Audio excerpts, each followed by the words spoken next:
This is part 3 of chapter 4 of Becoming Sister Wives from the point of view of Robin. After my cousin called This is part 3 of chapter 4 of Becoming Sister Wives from the point of view of Robin. After my cousin talked to Cody and Mary, she called me and told me I needed to get down to Lehi immediately. This was crazy since Lehi is 300 miles from where I lived. I told her she was out of her mind. I had zero intention of coming down and falling in line with her little plan. Robin, Reba said, this is a good family. They're very interested in you. There are a lot of positive things happening here. You need to come and meet all of them. All of them, I said. How many are there? Reba explained that Cody had 3 wives. 3, I said. I had already had my testimony that I was going to be a part of a plural family. I knew that since I was a divorcee, I was older with kids, I wouldn't be a first wife again. But I never even entertained the possibility of being a 4th wife. The majority of the men in our faith had 2 wives. Fewer have 3 and hardly any have 4. It was just too... I cannot speak tonight. It's just too challenging. So when Reba told me Cody had 3 wives, I was a little taken aback. It seemed like a lot. Then she informed me that they had been together as a family for 16 years. It seemed inconceivable that I'd put myself in this situation. I told Reba, no way. I don't need these complications. Anyway, I can't afford the trip. But Reba insisted and told me that she would pay for my gas. I still told her no, but I said I would think about it. For the next couple days, I contemplated a lot. I asked God to give me a sign, even though I know He doesn't work that way. I played all these little games with myself, for instance, promising that if I saw the name Cody written anywhere, I'd take it as a sign that I should go. Eventually, I decided to ask my kids if they wanted to go on this trip. Though I didn't explain that it wasn't just to see Reba, it was a long car trip, something they hated. I figured I'd be off the hook. I guess I was looking for an excuse not to go, but to my surprise, they said they wanted to go, so I agreed. The whole trip to Lehi, She-Ra was screaming at the top of her lungs. Don't do this. Get your butt home now. I had to agree with her. I had no idea what I was doing. She yelled at me as until I pulled into my cousin's driveway. I hadn't even gotten out of the car when Reba swooped down on me. We're going to the Browns, she said. From the point of view of Cody, Reba let Mary and me know that she had talked Robin into coming to Lehi. I was excited and I wanted to put together a barbecue to welcome her. I still hadn't told Janelle about Robin. I had only seen Robin a handful of times and I wasn't sure what sort of footing we were on. I wanted to make sure she was at least slightly open to the idea of a relationship with me before I broached the subject with my wives. Naturally, I would need their consent to court her. I approached Janelle first. I explained what had been going on with Mary, Robin, and me and what my feelings were.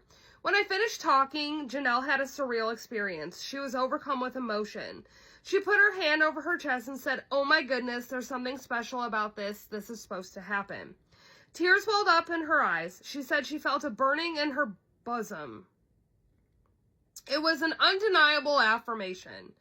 I was moved by Janelle's reaction to my news. It made me giddy for Robin's arrival. I had told Christine about Robin the night after the dance. Christine expressed her disappointment that she hadn't stayed later to meet her. Christine is such a warm and inviting person, I knew that she would go out of her way to welcome Robin. Soon I had my wife's consent to get to know Robin.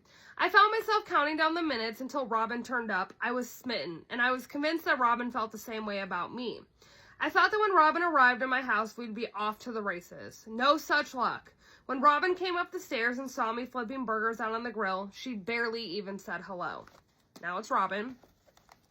I had no idea what to expect when I turned up at the Browns. The first thing I noticed was that there were 3 convertibles parked in the driveway. For some reason, I had the impression that they were trying to show off for me. What is this, an episode of Cribs? I asked Reba.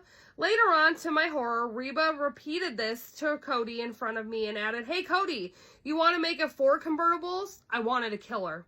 When I looked into the large house where all 3 wives had their own separate apartments, I was nervous and a little overwhelmed. My cousin was parading me around, which is not my style at all. Everybody was staring at me, especially Janelle and Christine, who had never met me before. Luckily, Mary was friendly and sweet. In fact, she stuck by my side as if she were laying claim on our friendship. It was uncomfortable to have all these eyes on me. I kept wondering what I was doing there in the middle of this family. After all, I'm not the type of woman who chases married men.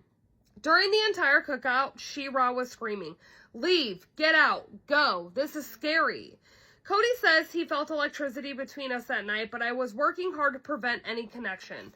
I would simply not allow myself to be open in any way. I put up my wall and I hid behind it. However, there was one moment when this wall crumbled completely. Janelle had left the cookout early and gone to bed because she had to drive up to Wyoming the next morning to collect the older children who were staying on their grandparents' ranch. Many of the younger kids were still running around the backyard. When Janelle said goodnight, Cody told her that he would put Savannah, their youngest child, to bed a little while later. I wanted to check on my kids, who were off playing somewhere in the house. The house was big and I had no idea where anything was. I walked through Mary's apartment and spied Cody in the kitchen. He was holding Savannah, washing her feet in the sink. He didn't know I was watching. I couldn't take my eyes off him as he scrubbed something sticky off of Savannah's feet so she could be clean and comfortable while she slept. The love and care he put into this simple gesture was astounding. No one nagged him to do this. He wasn't trying to impress me. He simply cared enough to make sure that her feet were clean.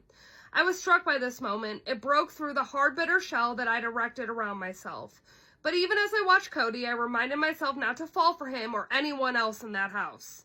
The next day, I met the Browns at Sunday school. Reba and I were talking to Mary, Cody, and Christine, who were very happy to see me. Mary turned to me and asked, "Would you like to come over for lunch, for dinner, forever?" I turned beet red, but I agreed to come for lunch. Later after church, I found myself back at the Browns' house. Janelle was picking up the older kids, Mary had run an errand, and Christine was bustling in and out. So Cody and I were left pretty much to ourselves. It was awkward. Cody could sense my discomfort and tried teasing me a little. When that didn't work, he tried to dig into my past and find out more about what had led me to my current situation. I told him that I preferred to wait until all his wives were home so I could tell them at once. Suddenly the door opened and all the teenage kids burst in. They stormed the house. Cody ran up to Logan, his oldest, and hugged him like his best friend. All the kids were talking at once. All the adults were talking at once. That's overstimulating. Everyone was so happy to see the kids, and the kids were so thrilled to be back home. It was loud and chaotic, but also lovely and remarkable. Everyone was so engaged with one another. It was the most dynamic atmosphere I'd ever encountered. It was immediately clear to me how much this family loved one another. It hit me exactly how much both my kids and I had been missing out on a thriving, stable family experience. The thing I wanted for my kids, first and foremost, was a good family, and here it was right in front of me. A family literally overflowing with love. Everyone was all talking at once in what I've come to know as typical Brown style, trying to see who can talk the loudest. I've learned that there is rarely a quiet moment in the Brown house. They were also animated and expressive and full of stories. I felt as if I was looking inside their world. It was an amazing experience. I fell in love with Cody's family before I fell in love with him, but Cody did impress me. He was everywhere at once. He was meeting kids' needs. He was wiping a nose, picking things up, helping with dishes. He was checking in with his wives. He was going out of his way to make sure everyone was okay. Go to part 4.